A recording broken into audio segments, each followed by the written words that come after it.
एक बाप ने अपने बेटे को अपने पढ़ाने की जगह बिठा दिया और खुद पढ़ने वाले की जगह बैठ गया और वो अपने बच्चे के सामने कुरान सुनाने लगा और बच्चा कुरान सुनता है और जो भी कवायद और मखारिज में गलती आती है वो अपने वालिद को बतलाता है।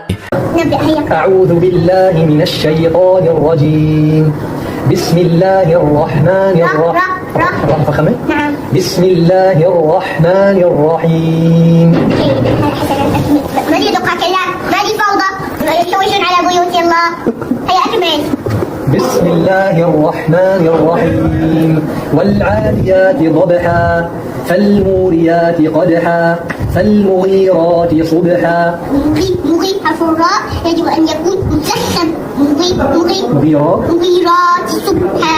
فالمغيرات صبحا فأثرن به نقعا. مع القلقلة.